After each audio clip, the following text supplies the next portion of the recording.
So, by every available measure that we use to interpret the state of the American economy, the Trump economy sucks. It's awful. It's just pure garbage. And the outlook for us for years down the road is pretty terrible. And I think all of us who live in reality can agree upon that. But I've been thinking lately about all the mental gymnastics that Trump supporters do to convince themselves and to try in vain to convince the rest of us that actually all that's going on is actually good. It's part of some big plan that Donald Trump, the genius, has to, make America great again. And that's the key word here is plan.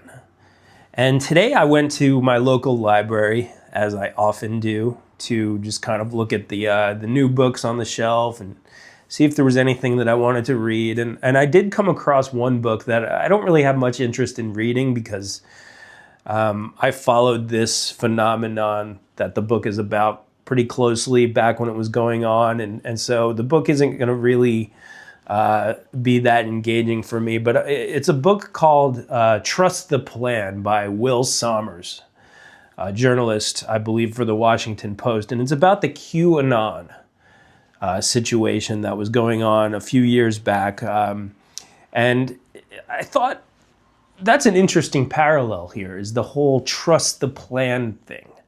This idea that things aren't what they seem and that you really just got to trust the plan. You got to have faith.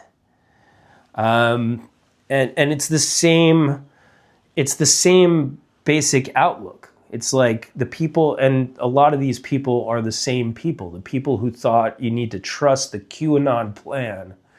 A lot of them are the same people who are now bending over backwards, doing all these mental gymnastics to convince themselves and try, as I said, try in vain to convince the rest of us that this plan that Donald Trump has to make America great again, to bring back manufacturing jobs to the United States, to get the economy going again. There's this plan. This plan's in place, and you got to trust it, and you just got to go along with it, and good things are going to happen down the road. But we see with QAnon that didn't lead to much of anything. There was all kinds of crazy shit involving that QAnon stuff, and it didn't really, it was constant dead ends, and then they would, move the goalposts elsewhere, and it was obviously just like a ploy to keep people, on the hook. But the truth is, the Trump economy, the Trump train is taking the economy off the proverbial cliff. And we all can see it. All of us who live in reality can see just, people aren't spending money. People are worried.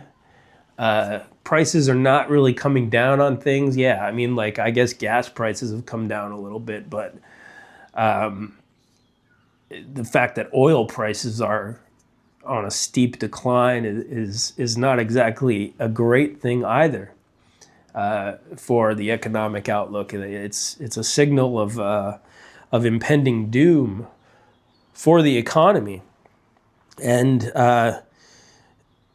it's just really interesting to me that this whole plan rhetoric, there's a plan.